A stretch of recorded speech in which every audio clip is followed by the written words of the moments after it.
मौर्योत्तरकालीन के इतिहास के संदर्भ में कहा जाता है कि मौर्यों के बाद जो एकीकृत इंडिया था, ठीक है, जो आपका इंटीग्रेटेड इंडिया था, वह अखिल भारतीय स्वरूप धीरे धीरे नष्ट हो गया। और खासकर अंतिम शासक बृहद्रथ की हत्या के बाद धीरे धीरे अनेक वंशजों ने अलग अलग क्षेत्रीय राज्य स्थापित कर लिए।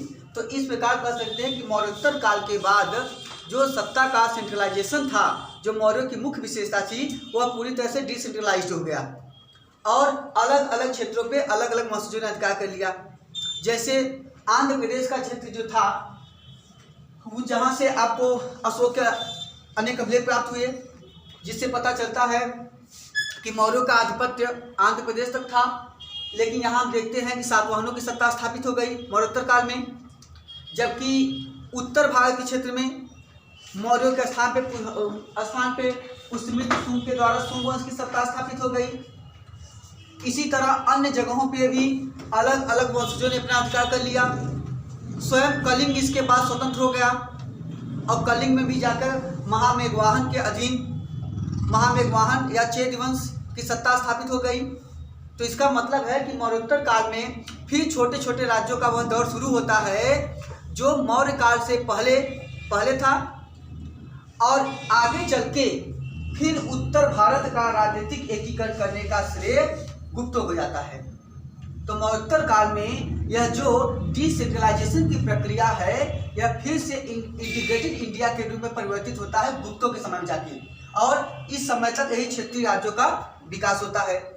इन क्षेत्रीय राज्यों के विकास में जो सबसे प्रमुख योगदान है वह उत्तर भारत में शुंग वंश का है और दक्षिण भारत में सातवाहन वंश का है। ये दोनों वंश कंटेम्परेरी है, दोनों लगभग समकालीन हैं, साथ साथ चलते हैं, लेकिन दोनों की टेरिटरी भूक्षेत्र भूखंड जो अलग अलग है।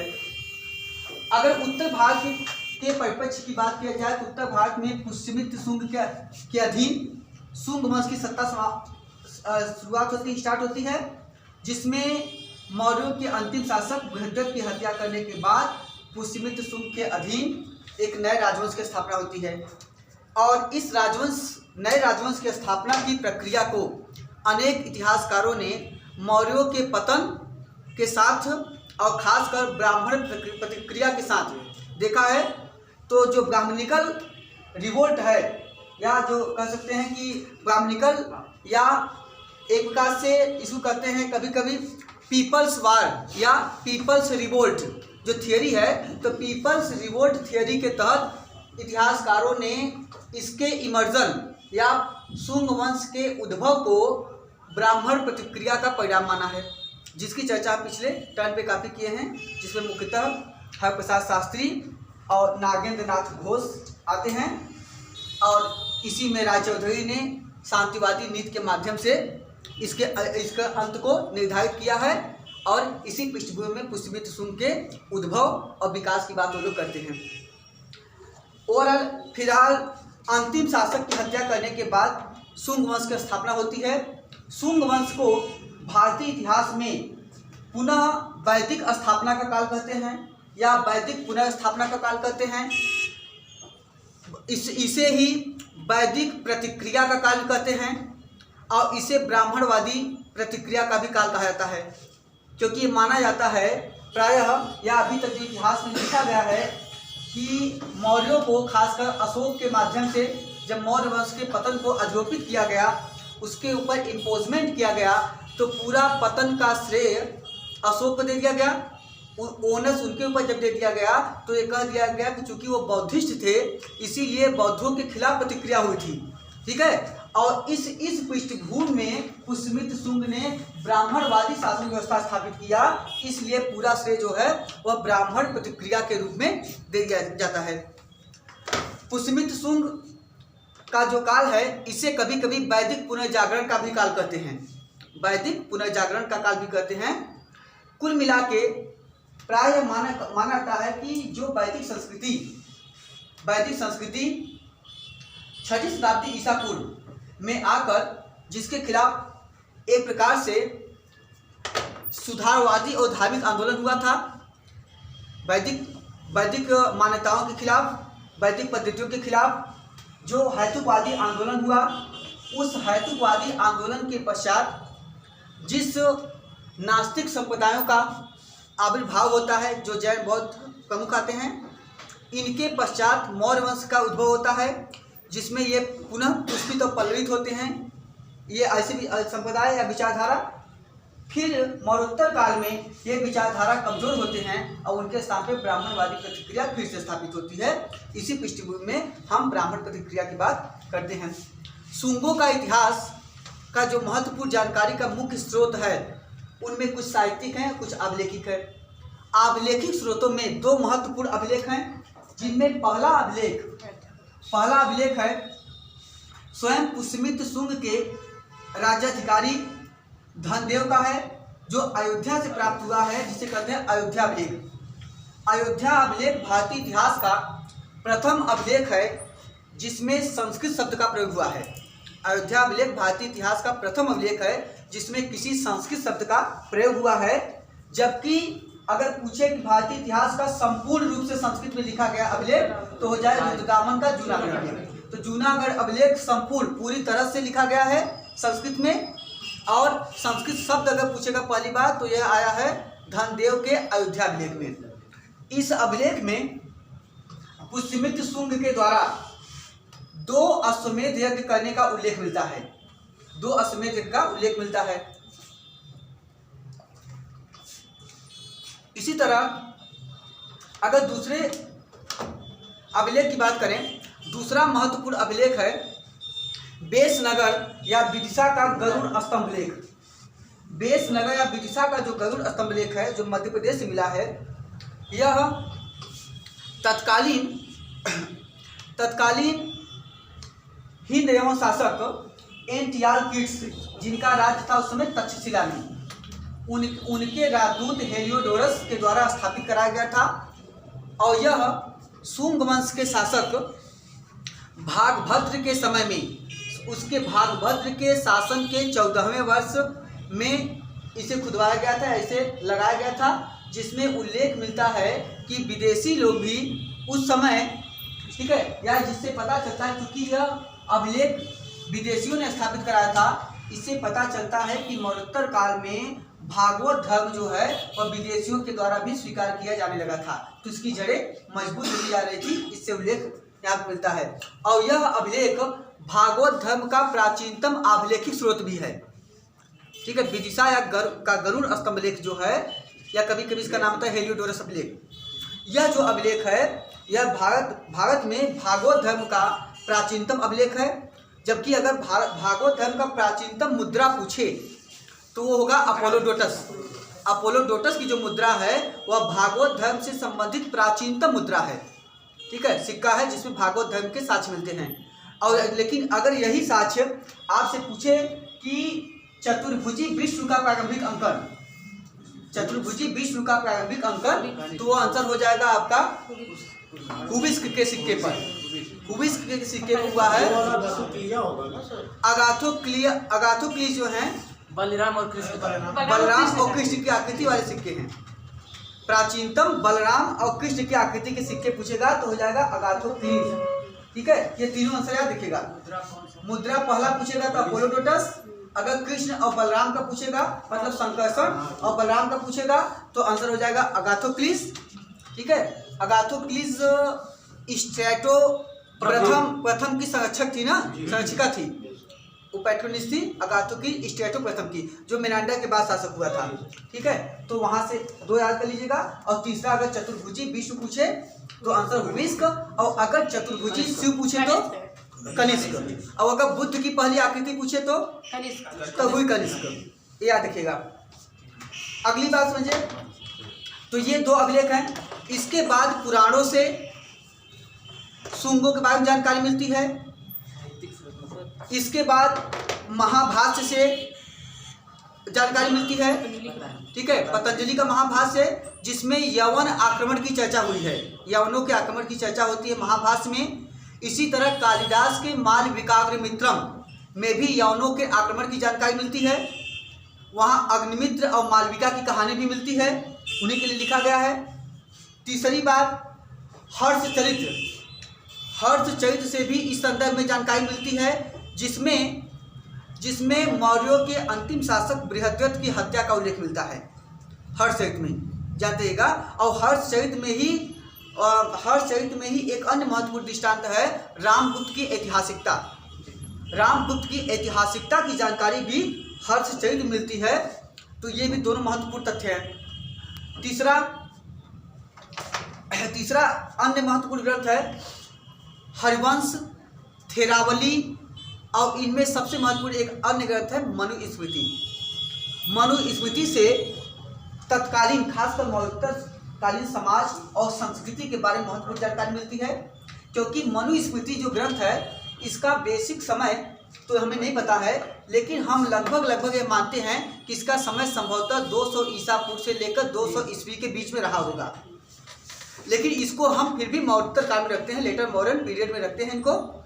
इनसे जो समाज संस्कृति के बारे में जानकारी मिलती है, चूँकि मनु को ब्राह्मणवादी माना जाता है, परंपरावादी माना जाता है, वर्ण व्यवस्था का पोषक माना जाता है। मनुस्मृति को मानव धर्म शास्त्र भी माना जाता है। मानव धर्म शास्त्र। मनुस्मृति मुख्यतः हिंदू धर्म का कानूनी ग्रंथ है।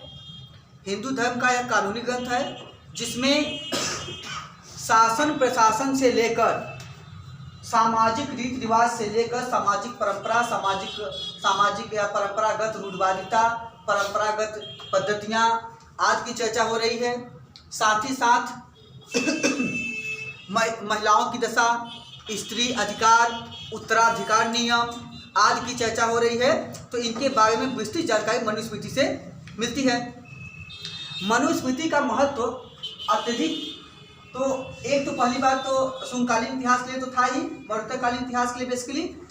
दूसरी बात था कि मनुस्मृति भारतीय परंपरा या प्राचीन भारतीय परंपरा का महत्वपूर्ण स्रोत माना जाता है। तीसरी महत्वपूर्ण बात है कि जब अंग्रेजों ने, खासकर जो औपनिवेशिक सत्ता आई, जब कॉलोनियल हिस्ट्री आया, या जब कह सकते हैं आपका कॉलोनिज्म था, कॉलोनिज्म के दौर में मनुस्मृति का ही सबसे व्यापक शुरुआत में अध्ययन किया गया, और विदेशियों ने सबसे पहले इसी का अध्ययन शुरू किया, और उन्होंने इसका पहली बार अनुवाद 1776 में कराया। जो अनुवाद था नाथन हेलहेड, N.K. हेलहेड ने कराया था, और वह अनुवाद था a code of Gentoo laws. A code of Gentoo laws के नाम से ये क्वेश्चन कई बार पूछा गया है। A code of Gentoo laws, N.K. Halhed. कितने सन में? 1776 N.K. हेलहेड ने इसका अनुवाद कराया। इसके बाद समझिएगा, एक तो पहला अनुवाद इनका हुआ अ कोड ऑफ जेंटुलाज के नाम से, ठीक है, ZENTU। इसके बाद जब एशियाटिक सोसाइटी ऑफ बंगाल की स्थापना हुई, कब हुई थी? 1784। एशियाटिक सोसाइटी ऑफ बंगाल की जब स्थापना हुई, उसके बाद भारतीय सभ्यता संस्कृति से संबंधित अनेक साहित्यिक ग्रंथों का अनुवाद इसके माध्यम से कराया गया। इनमें जो विद्वान जुड़े थे उनके माध्यम से, इसमें मुख्यतः जैसे आपके कौन को जुड़े थे, एक तो सबसे फेमस थे विलियम जोन्स, ठीक है, ये थे। दूसरे थे राजेंद्र लाल मित्र। आपसे पूछेगा कौन कौन जुड़ा है या कौन नहीं जुड़ा है, ठीक है, हाँ, ये जुड़े हैं। और एक ये था, यह जो संस्था थी, जब यह संस्था स्थापित हुई, ठीक है, इससे विल्किंस भी जुड़े थे।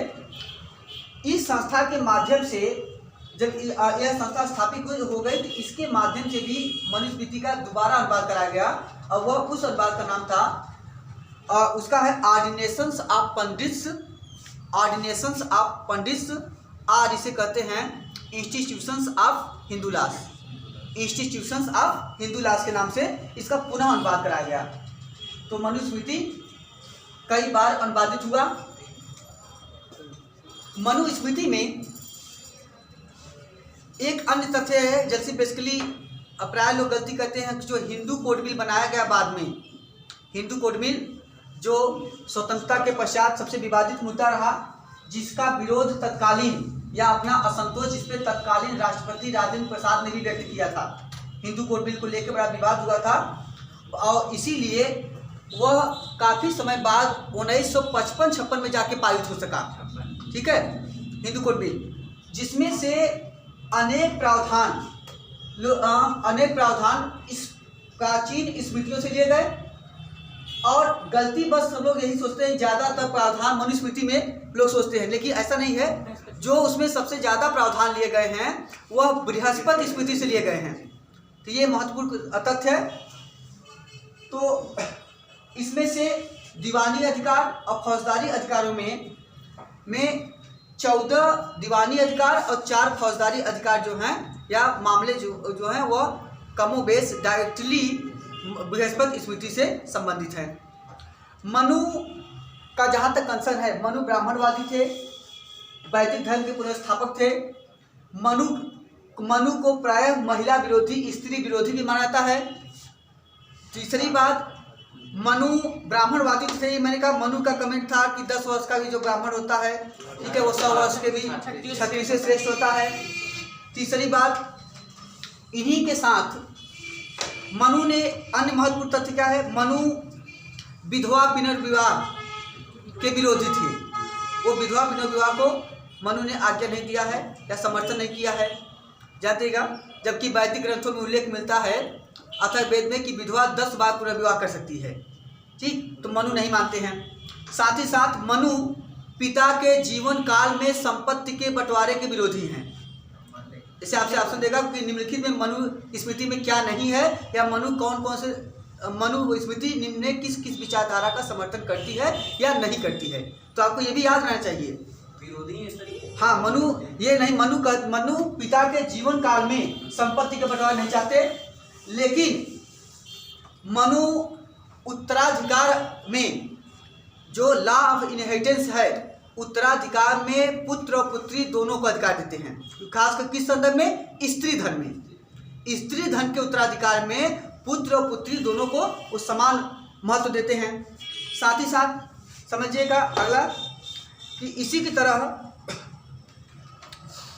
तरह अन्य था कि मनु ने शिक्षा व्यवस्था में 2 महत्वपूर्ण आचार्यों का उल्लेख किया है। एक है उपाध्याय, दूसरे है आचार्य। कहा जाता है कि ऐसे गुरु या टीचर जो लोग अपने जीविकापार्जन के लिए शिक्षण कार्य करते हैं, पढ़ाते हैं, उनसे शुल्क लेते हैं, वे कहलाते हैं उपाध्याय। और जो लोग निःशुल्क शिक्षा देते हैं उन्हें कहा गया है आचार्य, ठीक है। तो इनका उल्लेख करते हैं। और दूसरा, जो इसी समय जो पतंजलि हैं, पतंजलि भी महत्वपूर्ण स्रोत है मौर्य काल के। पतंजलि ने ऐसे गुरुओं को जिनके पास दूर दूर से विद्यार्थी आके पढ़ते हैं, उन्हें कहा है यौजन सातिक, ठीक है। ऐसे गुरु जिनके पास या ऐसे टीचर जिनके पास दूर दूर से विद्यार्थी पढ़ने आते हैं, उन्हें कहा गया है यौजन सातिक। इसका मतलब है यौजन बना है योजन से, ठीक है, और सातिक बना है लगभग 100 से, मतलब जो दूर दूर से आए वो उनके कहा यौजन सातिक।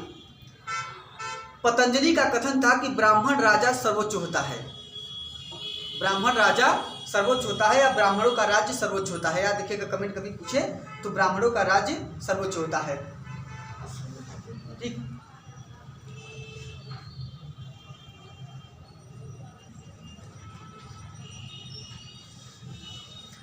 एक अन्य तथ्य भी है, मनु ने विवाह विच्छेद का भी अधिकार नहीं दिया है। मनु ने तलाक का अधिकार नहीं दिया है, यह भी महत्वपूर्ण तथ्य है। अब आते हैं हम लोग, तो ये तो महत्वपूर्ण बातें हैं। माल विकास निमित्रम में शुंग वंश को वैम्बिक वंश कहा गया है।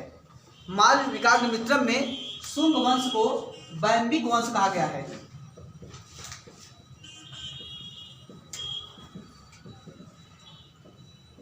वैम्बिक वंश कहा गया है।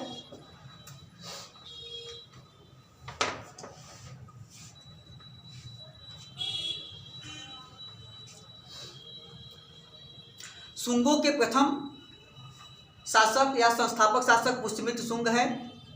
पुष्यमित्र शुंग ने अपना जो सैनिक जीवन शुरुआत किया था वो मौर्यों के अधीन शुरू किया था, और बृहत्तर के समय में वे सेनापति भी चुने गए थे। बाद में ब्राह्मणवादी प्रतिक्रिया कहिए या उत्तराधिकार की असफलता के बाद बाद पुष्यमित्र शुंग के अधीन शुंग वंश की स्थापना होती है और शुंग वंश की स्थापना के साथ एक नए वंश की शुरुआत मगध के साम्राज्य में होती है।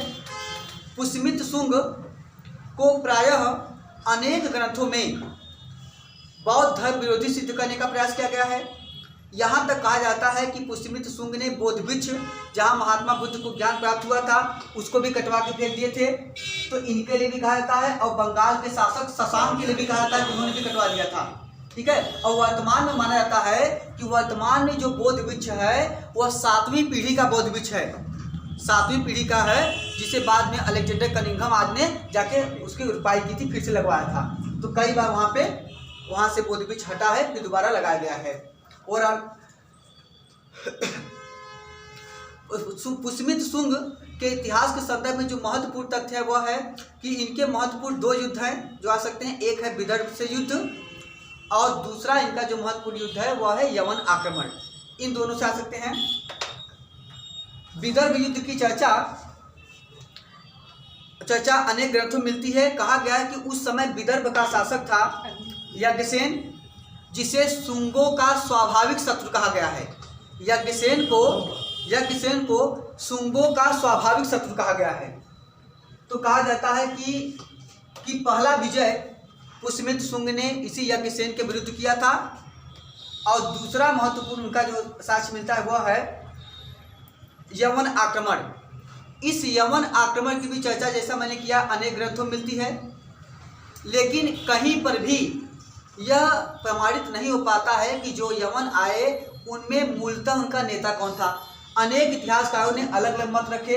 कुछ लोग मानते हैं डेमेट्रियस थे, कुछ लोग मानते हैं मेनांडर थे। ठीक है। तो यह विवादित मुद्दा आज तक है। ये कहना मुश्किल है कि कौन हो सकता है। तो लेकिन चूंकि मौर्य काल की अगर देखा जाए तो संभवतः इनका जो समय है वह डेमेट्रियस के बाद ही दिखता है, तो संभवतः मेनांडर हो सकता है, मे बी, अभी तक क्लियर नहीं है इतिहास में। तो यवन आक्रमण की चर्चा होती है। इसके पश्चात कहा जाता है कि पुष्यमित्र शुंग ने इन विजयों के बाद अपने साम्राज्य को संगठित किया, साम्राज्य को सुदृढ़ किया और उसमें अपनी सर्वोच्चता या संप्रभुता, शासकीय संप्रभुता को दिखाने के लिए उसने अश्वमेध यज्ञ किया। 2 अश्वमेध यज्ञ करने का उल्लेख उसके ही राष्ट्रिक, उसके ही अधिकारी धनदेव के अयोध्या अभिलेख में प्राप्त होता है, जिसमें पता चलता है कि उसने 2 अश्वमेध यज्ञ किया था, जो कई बार आयोग के द्वारा क्वेश्चन पूछा गया है। तो ये सबसे इंपॉर्टेंट क्वेश्चन है आपका। 2 अश्वमेध यज्ञ 2 अश्वमेध यज्ञ इन्होंने किया है। 2 अश्वमेध यज्ञ सातवाहन शासक ने भी किया है। 2 अश्वमेध यज्ञ अभी सातकर्णी ने भी किया है, अभी आगे आएगा। ठीक है। उन्होंने किया है 10 अश्वमेध यज्ञ भारसु नागों ने किया है। भारसु नागों ने 10 अश्वमेध यज्ञ किया है। 4 प्रवर सेन ने किया है, वाकाटक वंश। और कदम वंश वालों ने किया है मयूर शर्मन ने 17 अश्वमेध यज्ञ किया है ना। 18 नहीं भाई, 17 है ना।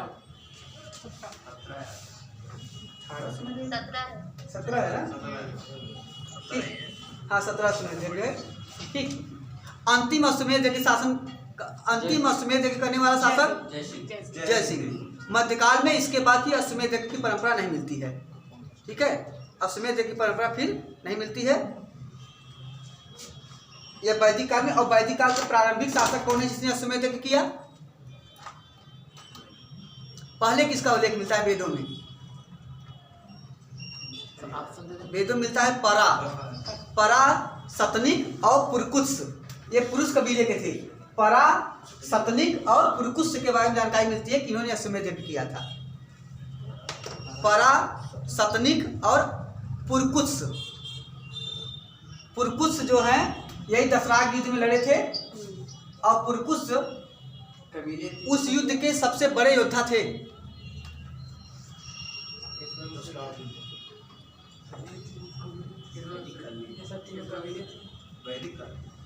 ये है ना पुरु कबीला था ना, पुरुष कबीला, वही पुरुष कबीले का पुरकुत्स। ठीक। तो एक तो बोधमिच का हो गया। दूसरा देखिए कहा जाता है कि कुछ इतिहासकार कहते हैं कि पुष्यमित्र शुंग ने यह घोषित किया था कि जो भी व्यक्ति उन्हें बौद्ध भिक्षुओं का सर ला के देगा, ठीक है, ला के देगा, उसे 100 दिनार दिया जाएगा। इसके आधार पर यदि अगर देखा जाए तो यह जो घोषणा हुई थी, राजकीय घोषणा जो थी, यह केवल साकल के लिए हुई थी। पंजाब के क्षेत्र में साकल, वहाँ पे हुई थी। और यह इसलिए किया गया था कि वहाँ पे कुछ उदंड टाइप के भिक्षु रहते थे, यह उनके लिए था। लेकिन बाद में जो ऐसे इतिहासकार, ठीक है, जो खासकर किसी पूर्वाग्रह की भावना से ग्रसित थे, उन लोगों ने इसे पूरे साम्राज्य के आरोपित करने का प्रयास किया, उसे इम्पोजमेंट किया इनके ऊपर, और पूरे उसे एक प्रकार से पूरे राजकीय सत्ता के माध्यम से पूरे जनमानस पे लागू करने का प्रयास कर दिया। तो यह एक महत्वपूर्ण तथ्य आपको हो सकता है। जैसे इसी से मिलता जुलता एक क्वेश्चन और है कि मल्लों ने यह घोषणा किया था कि जो व्यक्ति बुद्ध का स्वागत नहीं करेगा उसे 500 कहापड़ का दंड दिया जाएगा। क्यों? क्योंकि मल्लों ने एक संस्थागार बनवाया था, उसका उद्घाटन करने बुद्ध गए थे, ठीक है। हाँ, एक मल्लों ने बनवाया था, एक अन्य भी है, ठीक है, कोलियन बनवाया था। लेकिन मल्लों ने, जब मल्ल गए थे बुद्ध वहाँ, मल्ल के यहाँ बुद्ध गए थे, तब की बात है ये कि उनको कहा गया था अगर जो व्यक्ति स्वागत नहीं करेगा उसे 500 कहापड़ या करसापड़ का दंड दिया जाएगा। तो वहाँ भी हमें उल्लेख मिलता है।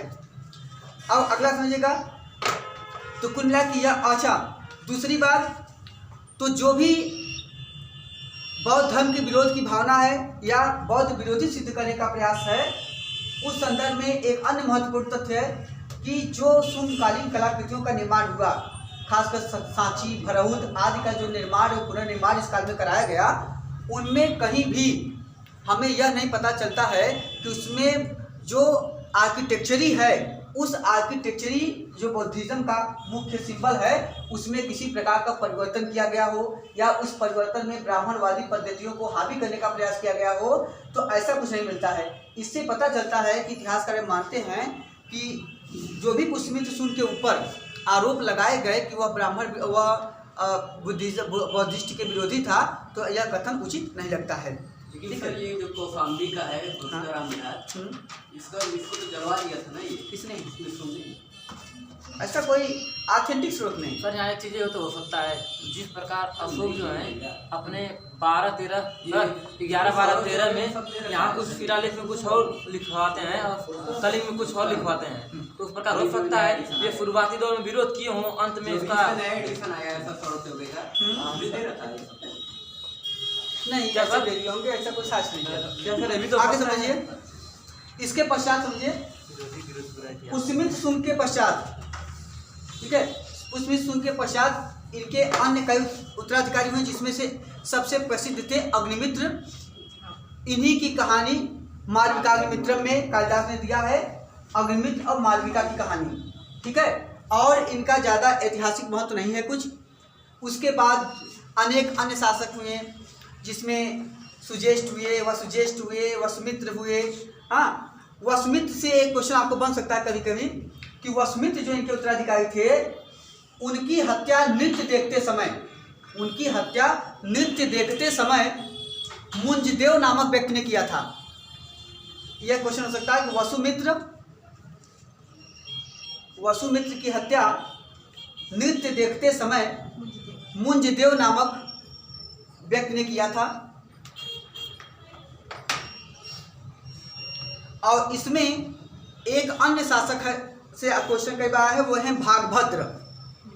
भागभद्र के बारे में कहा जाता है कि इनके शासनकाल के 14वें वर्ष में तक्षशिला के शासक एंटियालकिड्स ने अपना राजदूत हेलियोडोरस भेजा था, जिसने विदिशा में गरुड़ स्तंभ स्थापित कराया था, जिसकी हम चर्चा भी कर चुके हैं, जो भागवत धर्म का प्राथमिक अभिलेखित स्रोत है, जिससे पता चलता है कि तत्कालीन समय में विदेशी लोग भी भागवत धर्म की ओर आकर्षित हो रहे थे।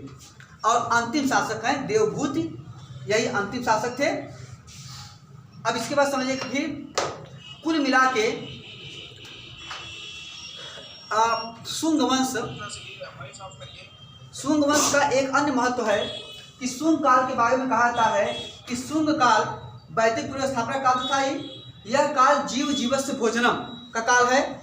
जीव जीवस्य भोजनम, जीव ही जीव का भोजन होता है, जिसका विरोध उन नास्तिक संप्रदायों ने, खासकर जैन और बौद्धों ने किया था, क्योंकि उन्होंने अतिशय अहिंसावादी रुख अपनाया और अहिंसा पे जोर दिया। इसलिए उन लोगों ने जीव जीवस्य भोजनम के सिद्धांत का विरोध किया। लेकिन फिर से जब पुष्यमित्र शुंग या ब्राह्मणवादी परंपरा की स्थापना होती है तो पुष्यमित्र शुंग के काल में या मौर्योत्तर काल में यह व्यवस्था फिर से पुनर्स्थापित होती है। दूसरा, वैदिक हिंसा हिंसा न भवति। वैदिक हिंसा हिंसा न भवति, इसका मतलब होता है कि वैदिक कर्मकांडों के दौरान, जैसे यज्ञ आदि कर्मकांडों के दौरान जो बलि होता है वह हिंसा नहीं होती है, वह बलि हिंसा नहीं होती है। तो वैदिक हिंसा हिंसा न भवति का सिद्धांत भी पुष्यमित्र शुंग के दौरान लागू होता है। तो यह शुंग काल का एक सांस्कृतिक प्रभाव है या महत्व कहा जा सकता है। ये दो महत्व भी याद रखिएगा। इसके पश्चात जो अन्य महत्वपूर्ण तथ्य मौर्योत्तर काल का, वो सबसे महत्वपूर्ण है आपका सातवाहन। जहां उत्तर भारत में शुंग वंश की सत्ता थी, उसी के पैरेलल साउथ में सातवाहनों की सत्ता आती है, और जिसका संस्थापक सिमुक या सिंधुक होता है। सिमुक या सिंधुक के माध्यम से सातवाहन सत्ता की स्थापना होती है। इनका मुख्य क्षेत्र आंध्र प्रदेश में था, जिसे श्रीकाकुलम कहा गया है, और कहीं कहीं विद्वान मानते हैं कि इनका मुख्य क्षेत्र धान्य कटक था, महाराष्ट्र में स्थित। ठीक, तो चूंकि इन पूरे क्षेत्रों में लोगों ने साम्राज्य स्थापित किया था अपना। दूसरी बात कि यह जो सत्ता था, इसका सबसे महत्वपूर्ण या सातवाहन साम्राज्य जब स्थापित हुआ तो इसमें एक जो सांस्कृतिक परिवर्तन दिखाई देता वह यह है कि यह पहली बार यह मैट्रिआर्कल सिस्टम पर आधारित है, मातृ सत्तात्मक पद्धति पर आधारित है। जैसा कि हम हड़प्पा सभ्यता के बारे में कहते हैं कि वो मैट्रिआर्कल था। लेकिन यहाँ एक तथ्य अन्य महत्वपूर्ण है कि जो इनकी कुलीय व्यवस्था, ठीक है, इनकी जो कुलीय व्यवस्था या कह सकते हैं कि जो इनकी सामाजिक व्यवस्था थी, वह व्यवस्था तो मातृ सत्तात्मक पे है, लेकिन राजकुल की जो व्यवस्था है वो पैट्रियार्कल है। ये भी समझिएगा कि यह सामाजिक व्यवस्था तो इनकी मैट्रियार्कल है, मतलब मातृ सत्तात्मक, मातृपक्ष को अधिक प्रोमिनेंट दिखाना, अधिक डोमिनेंट दिखाना सही है। लेकिन जो राज्य में उत्तराधिकार का क्रम है, उत्तराधिकार का नियम है, वह जो होता है वह शासित होता है या वह गवर्न होता है पैट्रियार्कल सिस्टम से, तो पितृ सत्तात्मक पद्धति है। तो दोनों पद्धतियां यहाँ पे लागू होती हैं। संभवतः माता के प्रति अधिक श्रद्धा दिखाने के लिए, उनका अधिक महत्व स्थापित करने के लिए प्राय शासकों ने अपनी माताओं का नाम अपने साथ संपृक्त किया, जोड़ा और उन्हें पहले दिखाया। ठीक है। सातवाहनों का एक अन्य महत्वपूर्ण तथ्य है, सातवाहनों ने प्राकृत भाषा को सर्वाधिक संरक्षण दिया। और दूसरा महत्वपूर्ण तथ्य है कि सातवाहनों ने सबसे ज़्यादा भारतीय इतिहास में शीशे के सिक्के जारी किए। भारतीय इतिहास में सर्वाधिक शीशे के सिक्के उन्होंने जारी किए। और उसी तरह प्रोटीन के सिक्के भी जारी करने का श्रेय सातवाहनों को दिया जाता है। अब जो प्रोटीन का सिक्का होता है, इसमें मुख्यतः जो रद्दी चांदी होती है, वेस्टेज होती है, जो समझे, जो चांदी का समझ सकते हैं कि खराब जो जितना भी उसका क्वालिटी वाले होते हैं, वो एक तो रद्दी चांदी, तांबा और टीन, ठीक है, और उसके बाद निकल, ठीक है, इन सबको मिलाकर बनाया जाता था प्रोटीन। तो प्रोटीन की धातु के सिक्के भी जारी करने का श्रेय इनको दिया जाता है। सातवाहन वंश भी वर्ण व्यवस्था पर आधारित वंश था। सातवाहन वंश भी ब्राह्मणवादी परंपरा का वंश था। सातवाहनों ने जिस वंश की स्थापना किया, उसके महत्वपूर्ण स्रोत की अगर चर्चा किया जाए तो सातवाहनों का इतिहास भी मुख्यतः पुराणों में प्राप्त होता है। पुराणों में वायु पुराण और मत्स्य पुराण में इनके बारे में महत्वपूर्ण जानकारी प्राप्त होती है। और विदेशी इतिहासकारों में सबसे महत्वपूर्ण जानकारी मिली है, उसके लिए है प्लिनी, ठीक है, प्लिनी ने दिया है। और दूसरी महत्वपूर्ण जानकारी मिलती है टालमी से। और एक अन्य महत्वपूर्ण स्रोत है पेरिप्लस ऑफ एरिथ्रियन सी। ठीक है, प्लिनी ने, मैंने पहले चर्चा किया, प्लिनी ने लाइव्स नामक ग्रंथ, प्लिनी ने नेचुरल हिस्टोरिका लिखा है या नेचुरल हिस्ट्री।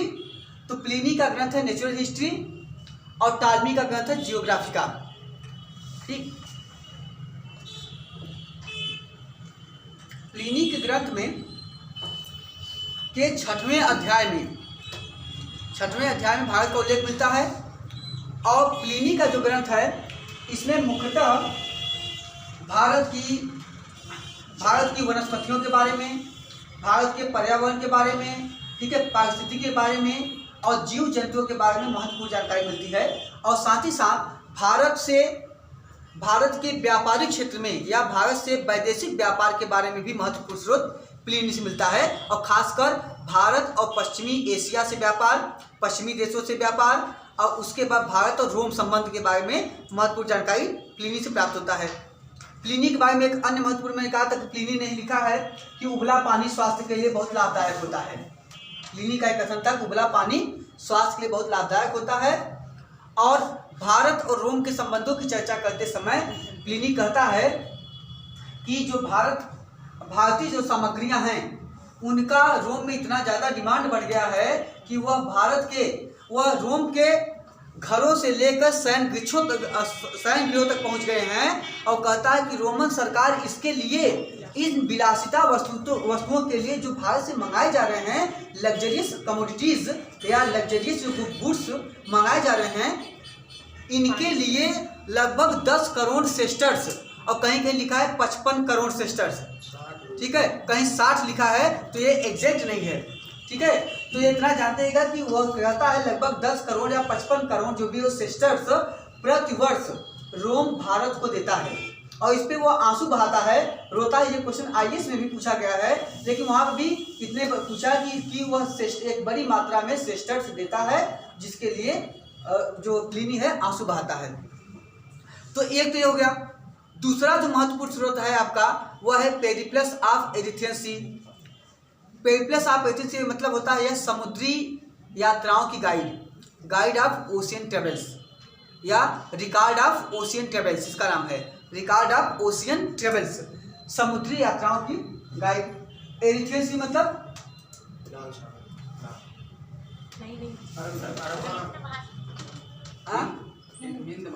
हिंद महासागर, ठीक है, हिंद महासागर का क्षेत्र है।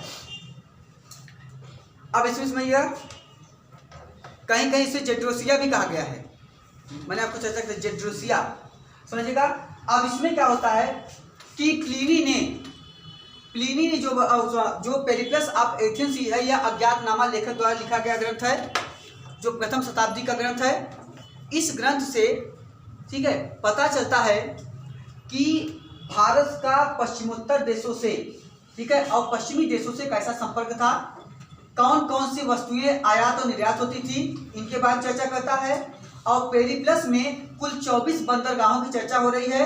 ये बंदरगाह भारत में अरब सागर से, मतलब भारत के क्षेत्रों से अरब सागर से लेकर लाल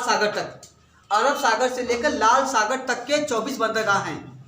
ये भी क्वेश्चन पूछे गया, देखिएगा कि कहाँ से, अरब सागर से लेकर लाल सागर तक के बंदरगाहों की चर्चा है। 24 बंदरगाह की चर्चा इस पेरिप्लस में मिलती है।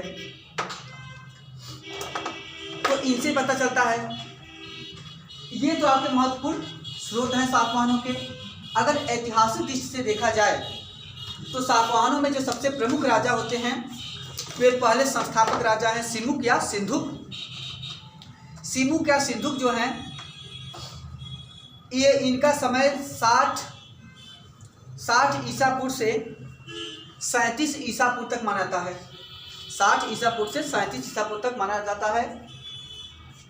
इनके पश्चात एक क्वेश्चन बताना था कि सातवाहनों का जो आभिलेखिक स्रोत है सबसे महत्वपूर्ण, वह है नागानिका का नाना घाट लेख, ठीक है, नागानिका का नाना घाट लेख, जो भारतीय इतिहास में भूमिदान का प्राथमिक अभिलेख है, जो भारतीय इतिहास में भूमिदान का प्राथमिक उल्लेख करता है, जिसकी चर्चा वहाँ होती है।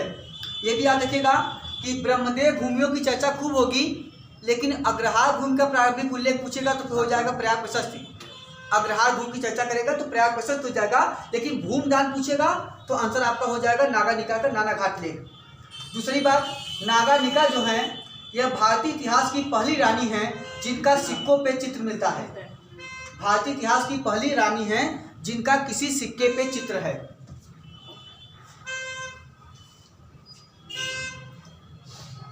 सिमुक के पश्चात 37 ईसा पूर्व से लेकर 19 ईसा पूर्व तक जो अगला शासक होता है वो होता है कान्ह या कृष्ण। कान्ह या कृष्ण होते हैं। और इनके पश्चात जो महत्वपूर्ण शासक गद्दी बैठता है वह है श्री सातकर्णी। श्री सातकर्णी जिनकी रानी थी नागानिका। श्री सातकर्णी को दक्षिणापथपति कहा गया है और इसे कहा गया अप्रतिहत चक्र, अप्रतिहत चक्र और दक्षिणापथ, ठीक है, दक्षिणापथपति और अप्रतिहत चक्र कहा गया है। नागानिका जब सातकर्णी प्रथम के बारे में एक दो तक समझिए। सातकर्णी प्रथम के बारे या श्री सातकर्णी के बारे में कहता है कि श्री सातकर्णी ने 2 अश्वमेध यज्ञ किए थे, 2 अश्वमेध यज्ञ किए थे। लेकिन दुर्भाग्य यह है कि श्री सातकर्णी के पश्चात सातवाहनों का इतिहास फिर से अंधकार डार्क एज में चला जाता है। उसके बाद एक लंबे समय तक इनके इतिहास के बारे में इतिहासकार या इतिहास के जो ग्रंथ हैं वो मौन हैं, उसमें जानकारी नहीं मिलती है। फिर सीधे जो जानकारी मिलती है वो जाती है गौतमीपुत्र सातकर्णी के समय। इसके पहले में 2-3 का नाम तो मिला है, जैसे आपिलक हैं, जैसे हाल हैं, इनके नाम मिल रहे हैं, लेकिन इनके बारे में विस्तृत जानकारी कहीं हमारे पास नहीं मिलती है। तो एक तो समझिएगा कि इतना पता चलता है कि श्री सातकर्णी के पश्चात जब इनके पुत्र अवयस्क थे तो उन पुत्रों की संरक्षिका पेट्रोनेस जो थी वो नागानिका बैठी थी। मतलब नागानिका ने शासन किया था, इसके बारे में जानकारी मिलती है। तो समझिएगा कि प्रारंभिक दौर में नागानिका के शासन के बारे में जानकारी मिलती है प्राचीन में, और मध्यकाल में आएगा तो रजिया के बारे में जानकारी मिलती है, और कश्मीर के इतिहास में आएगा तो रानी विद्या, ठीक है, और अन्य राज्यों का बहुत सारा उल्लेख मिलता है। वो लोग सुगंधा ने भी शासन किया, तो अन्य रानी कई शासन करती हैं। और मराठों में आएगा तो ताराबाई फेमस हैं। तो ऐसे ऐसे ही अनेक जो नारी हैं या तो स्त्रियां हैं जिन्होंने शासन सत्ता संचालित किया है। लगभग श्री सातकर्णी के पश्चात 106 ईस्वी तक के बीच में जब गौतमीपुत्र सातकर्णी का उद्भव होता है, उनका इमर्जन आविर्भाव होता है, उसके पहले तक 2-3 शासक जो हैं उनमें सबसे फेमस हैं हाल, जिनसे कई बार क्वेश्चन बना है। और वो बनता क्या है कि हाल ने एक ग्रंथ लिखा है, किताब लिखा है गाथा सप्तशती। वो पहली बार पूछता है ये ग्रंथ किसने लिखा, दूसरा पूछता है ये ग्रंथ किस भाषा में है, और यह तीसरा पूछता है ये ग्रंथ किस पे लिखा गया है, ठीक है। तो ये महत्वपूर्ण तथ्य है। तो जानते हैं कि हाल ने प्राकृत भाषा में गाथा सप्तशती नामक ग्रंथ लिखा है जो व्याकरण ग्रंथ है, ठीक है। प्राकृत भाषा में लिखा गया ग्रंथ है गाथा सप्तशती। और दूसरा, इसने 2 महत्वपूर्ण और प्रसिद्ध विद्वानों को संरक्षण दिया था, उनसे भी क्वेश्चन आते हैं। एक तो है आप जिन्होंने लिखा है बृहद कथा। बृहद कथा के लेखक हैं गुणाढ्य। लेकिन समझिएगा बृहद कथा कोश अलग है, वो जैन ग्रंथ है, और यह बृहद कथा है, और बृहद संहिता भी अलग है, वराहमिहिर की है। तो यह क्या है, यह ग्रंथ है बृहद कथा, ठीक है। इसके लेखक हैं गुणाढ्य, और दूसरे हैं सर्ववर्मा। उन्होंने लिखा है कातंत्र। ये भी क्वेश्चन कई बार पूछा है, कातंत्र लिखा है सर्ववर्मा ने। तो इन दोनों महत्वपूर्ण व्यक्तियों को उन्होंने संरक्षण दिया था।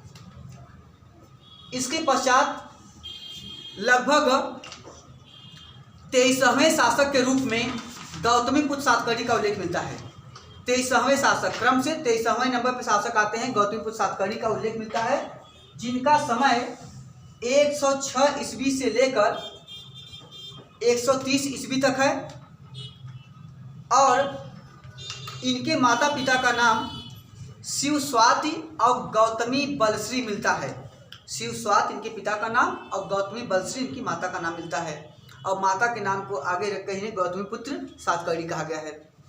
गौतमीपुत्र सातकर्णी ने अनेक उपाधियां धारण किया, जिसमें से प्रसिद्ध है वेड़ा कटक स्वामी, आपको आ सकता है वेड़ा कटक स्वामी, और दूसरा है एक ब्राह्मण और अद्वितीय ब्राह्मण। इनकी उपाधि है वेड़ा कटक स्वामी, एक ब्राह्मण और अद्वितीय ब्राह्मण।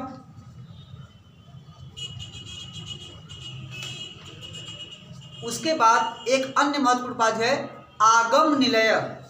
आगम निलय मतलब होता है वेदों का आश्रयदाता। आगम निलय,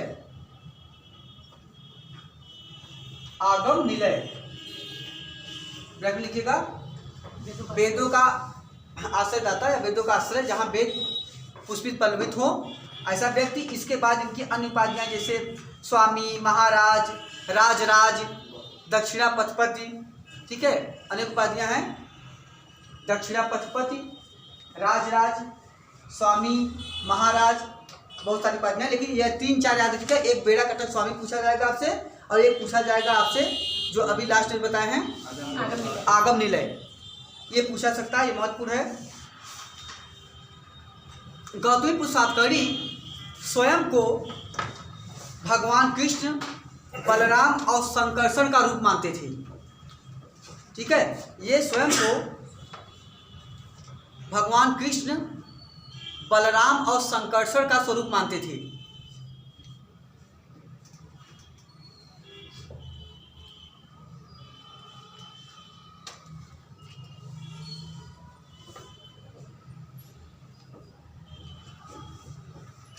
कहा जाता है कि गौतमीपुत्र सातकर्णी एक महान समाजवादी शासक भी थे। उन्होंने सत्ता को सुदृढ़ बनाने के लिए और सत्ता का विस्तार करने के लिए पश्चिमी भारत के शकों के विरुद्ध अभियान किया। मैंने पहले चर्चा किया था कि जो नासिक का क्षेत्र है, जो क्षरात वंशी थे, हाँ, जहाँ पे मुख्यतः जिसकी स्थापना किया था भूमक ने कि चस्टर ने, भूमक ने, उसी में एक व्यक्ति थे, राजा थे नहपान, ठीक है, नहपान, और नहपान के दामाद थे उसावदत्त ना। तो नहपान के साथ गौतमीपुत्र सातकर्णी के युद्ध का उल्लेख मिलता है और कहा जाता है कि संभवतः यह युद्ध गोवर्धन नामक स्थान पे हुआ था। और इसकी पुष्टि कहाँ से होती है कि नहपान पराजित हुआ? इसकी पुष्टि होती है जोगल थम्बी जो मुद्रा ढेर है, मुद्रा का निखात है, उसमें जो मुद्रा प्राप्त हुए हैं उनमें से नहपान वाले मुद्रा को कुछ पुनरांकित कराए गए हैं सातकर्णी द्वारा, जिससे पता चलता है कि संभवतः सातकर्णी ने इसे पराजित किया था। ठीक है, एक ही भूमि को 2 लोगों ने दान किया था, एक मेरे ख्याल से इसमें। हाँ, अभी आते हैं। वो है आपका अजकालकी और करजक जो क्षेत्र है, और एक भूमि है गोवर्धन क्षेत्र का, ठीक है। तो अभी आते हैं, वह दो, ये जो है ये दोनों बौद्ध संघों को दिया गया है, ठीक है, बौद्ध संघों को दिया गया है। एक दिया गया है महासांघिक को, महासांघिक संप्रदाय था, ठीक है, हाँ, और एक ग्राम था अजकालकी और दूसरा ग्राम था करजक। ये दोनों जगह जो है यह बौद्ध संघों को दिया गया है, किसके द्वारा? गौतमीपुत्र सातकर्णी के द्वारा। और ये दोनों क्षेत्र पहले नहपान के टेरिटरी में आते थे। तो अगला समझिएगा, तो जो पहला जो नासिक को दिया गया था, ये भी समझिए वो कौन सा संप्रदाय था? वह था भदायनीय बौद्ध संप्रदाय, भदायनीय, ठीक है, भदायनीय बौद्ध संप्रदाय, भदायनीय बौद्ध संप्रदाय यह था नासिक में। इसे अजकालकीय गांव दिया गया था, अजकालकीय, अजकालकीय।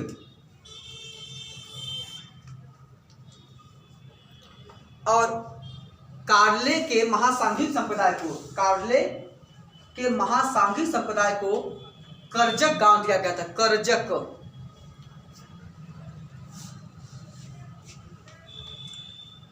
करजक गांव दिया गया था। बेड़ा कटक नामक जो नगर था, बेड़ा कटक नगर की स्थापना भी गौतमीपुत्र सातकर्णी ने किया है, बेड़ा कटक, इसीलिए उसकी उपाधि थी बेड़ा कटक स्वामी, बेड़ा कटक।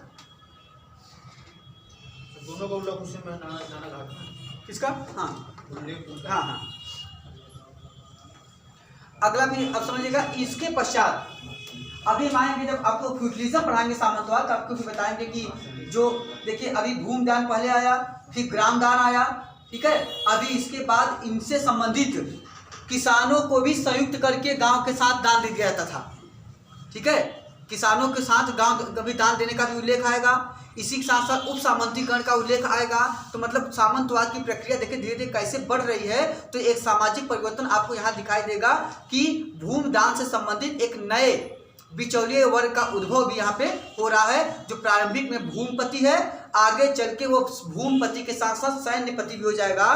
तो भू संपन्न, भू और सैन्य संपन्न अभिजात्य वर्ग आ जाएगा, जो मरणोत्तर काल में और खासकर गुप्तोत्तर काल में अपने चरम परिणति पे आ जाता है, जो भारतीय इतिहास को कई क्षेत्रों में कई मायनों में प्रभावित करता है, ठीक है। अगला शासक हुए वासिष्ठीपुत्र पुलमावी। वासिष्ठीपुत्र पुलमावी। पुलमावी का समय है 130 से 159 ईस्वी। पुलमावी, वासिष्ठीपुत्र पुलमावी, इनका समय है 130 से 159 ईस्वी। इन्हें दक्षिणापथेश्वर कहा गया है। इन्हें दक्षिणापथेश्वर कहा गया है। गिरनार अभिलेख से पता चलता है, रुद्रदामन का जो अभिलेख है जूनागढ़ या गिरनार अभिलेख, इससे पता चलता है कि रुद्रदामन ने वासिष्ठीपुत्र पुलमावी को 2 बार पराजित किया था, लेकिन निकट संबंधी होने के कारण उन्हें छोड़ दिया था, ठीक है। और बहुत ज़्यादा इनके बारे में जानकारी नहीं प्राप्त हो पाती। दूसरा, कहा जाता है कि 2 पतवार वाले नाव का जो चित्रांकन है इसके मुद्रा में मिलता है। इससे पता चलता है यह वाह्य व्यापार की ओर और समुद्री व्यापार की ओर भी इंगित करता है। तीसरा महत्वपूर्ण तथ्य है कि जो अमरावती का स्तूप है उसका परिवर्धन और संवर्धन इसी के कारण कराया गया था। तो अमरावती इनका मुख्य क्षेत्र भी है सातवाहनों का। तो अमरावती, भाजा, कारले, नागार्जुनी कोंडा, कोंडरसे, पीतलखोरा, ठीक है, तो इनका मुख्य क्षेत्र है। तो जिसमें इन लोगों ने मुख्यतः अनेक चैत्यों का, अनेक स्तूपों का, अनेक विहारों का इन्होंने निर्माण कराया था। जो कन्हेरी का चैत्य है वह सर्वोत्तम चैत्य है। कन्हेरी का जो चैत्य है वह सर्वोत्तम चैत्य है भारतीय इतिहास में। इसके पश्चात जो अन्य शासक हुए उनमें उल्लेख मिलता है शिव सिंह सातकर्णी का, फिर शिव स्कंद सातकर्णी का, और अंतिम शासक के रूप में यज्ञ सिंह सातकर्णी का उल्लेख मिलता है, जिसका समय 174 से 203 ईस्वी माना जाता है, ठीक है। तो ये ऑथेंटिक स्रोत हैं। इनके अंतिम शासक अभी तक यज्ञ सिंह सातकर्णी को मानते हैं हम लोग। तो कुल मिला के यहाँ तक सातवाहनों का सत्ता चलता है, समाप्त होता है। इसके पश्चात जो अन्य छोटे वंश हैं हम पहले चर्चा कर चुके हैं। अब एक अन्य आते हैं चेद वंश या महामेघवाहन वंश। कहा जाता है कि प्रथम सेंचुरी ईसापुर में, फर्स्ट सेंचुरी बीसी में कलिंग जो है मौर्य शासन से स्वतंत्र हो गया। जिस कलिंग पे अधिकार अशोक ने किया था, एक बड़े साम्राज्य की रचना किया था, उसके माध्यम से वह लगभग प्रथम शताब्दी ईसापुर तक आते आते समाप्त हो गया। और इसे इस समय इसकी स्वतंत्रता के जो मुख्य प्रोटैगनिस्ट पार्ट थे, मुख्य थे, व्यक्ति थे, वे थे महामेघवाहन। इसीलिए उनके नाम पे इस वंश को कहा था महामेघवाहन वंश या चेद वंश। इस चेद वंश के संदर्भ में जो महत्वपूर्ण स्रोत हैं, जो एविडेंस हैं, इनके इतिहास के जो सोर्सेस हैं, तो उनमें सबसे प्रमुख आते हैं हाथी गुम्फा अभिलेख खारवेल का। और हाथी गुम्फा जो अभिलेख है यह भारतीय इतिहास में चरित्र परंपरा पर आधारित पहला अभिलेख है। किसी शासक के चरित्र को दृष्टिगत करके लिखा गया प्रथम अभिलेख है हाथी गुम्फा अभिलेख। लेकिन अगर एक क्वेश्चन पूछिएगा साहित्यिक ग्रंथों में, ठीक है, तो किसी व्यक्ति के चरित्र को लेकर लिखा गया प्रथम ग्रंथ कौन सा है? हर्षचरित। हर्ष, लेकिन याद रखिएगा, शासक पे पूछेगा तो हर्षचरित, अभिलेख पूछेगा तो खारवेल का हाथी गुम्फा अभिलेख, और वैसे पूछेगा तो बुद्ध चरित्र। क्योंकि देखिए बुद्धिज्म जो बौद्ध धर्म पे ग्रंथ लिखा गया है बुद्ध चरित्र अश्वघोष का, वह भी बुद्ध पर लिखा गया है, लेकिन बुद्ध शासक नहीं थे।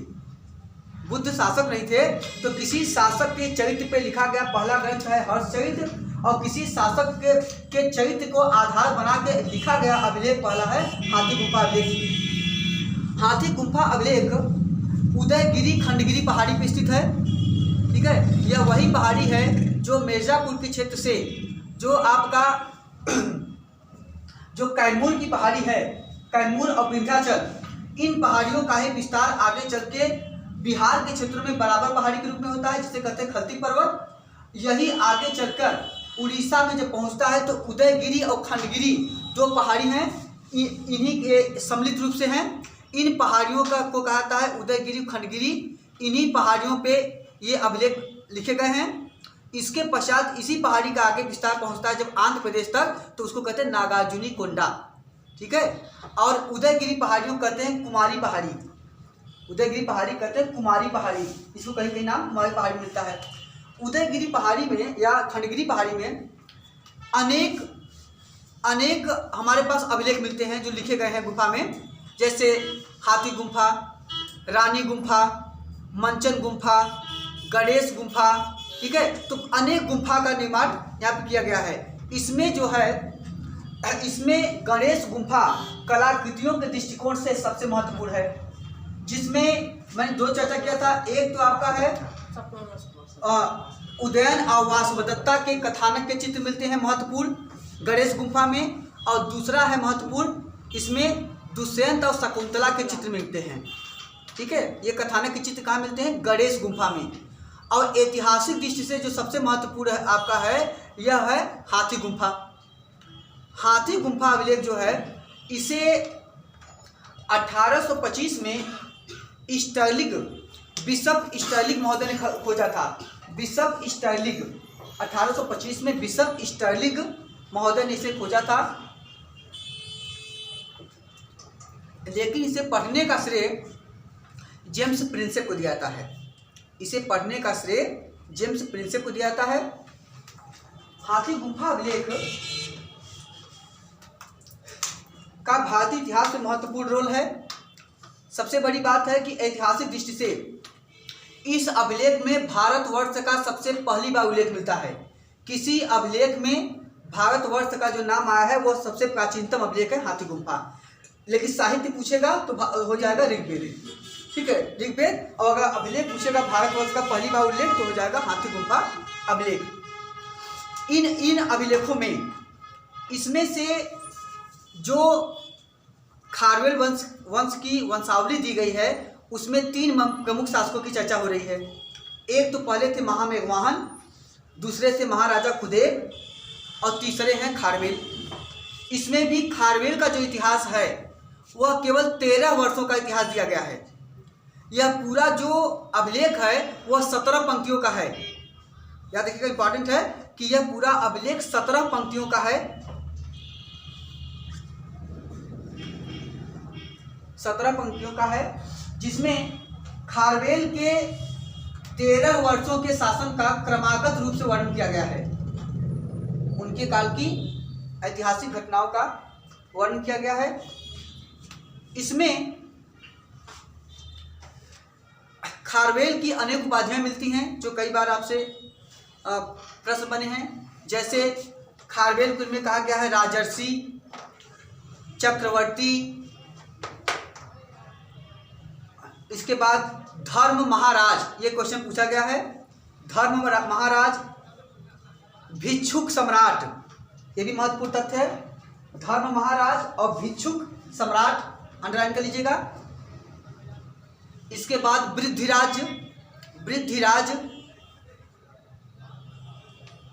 इसके बाद भिक्षुराज और धर्मराज देखिए अशोक भी कहा गया है। धर्मराज अशोक को भी कहा गया है, याद देखिए ब्रैकेट लिख लीजिए कहीं। धर्मराज अशोक भी कहा गया है और इनको भी कहा गया धर्मराज। और महाविजयराज,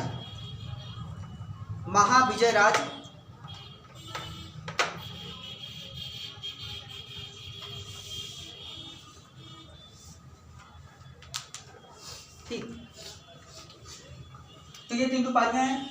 इनके शासन का जो वर्णन मिलता है उसमें से ऐतिहासिक दृष्टि से 13 कालों में कम से कम 4-5 वर्ष के कार्यकाल जो हैं वे महत्वपूर्ण, ऐतिहासिक दृष्टि से महत्वपूर्ण हैं। वहाँ से आपको प्रश्न बनते हैं, जिनमें प्रथम वर्ष कहा था कि इसने अपनी राजधानी कलिंग में अनेक तोरण और प्राचीर का निर्माण कराया। पहले समझिएगा। इसके बाद 5वें वर्ष में जो महत्वपूर्ण इसकी जानकारी मिलती है वो कई बार आया है। 5वें वर्ष में अपने कहता है कि शासक ने 5वें वर्ष में तनसुली नहर, ये चर्चा कई बार आई है, तनसुली नहर को मोड़कर अपनी राजधानी तक ले गया। अपनी राजधानी, इसकी राजधानी थी कलिंग में, ठीक है। तोसली जो थी वह अशोक के काल में थी, याद रखिएगा। तो समझिएगा, तो यहाँ उल्लेख मिलता है कि तनसुली नहर को यह मोड़कर अपने यहाँ तक ले जाता है। तो ये क्वेश्चन कई बार है। दूसरा अगला है, शासन के 8वें वर्ष में कहा जाता है कि इसने उत्तर भारत पे आक्रमण किया और हिंद और यवन शासक को संभवतः डेमेट्रियस को पराजित किया। हिंद एवं शासक डेमेट्रियस को पराजित किया, यह शासनकाल के 8वें वर्ष में। आपको जब भी आएगा तो इसे 4 वर्ष देगा और कहेगा कि कौन सी घटना नहीं हुई है या कौन सा सुमेलित नहीं है। तो याद आपको 13 करना है, याद रखिए, याद आपको 13 करना है, लेकिन कम से कम 5-6 जो महत्वपूर्ण है याद रहेगा तो फिर आप कर लेंगे क्वेश्चन।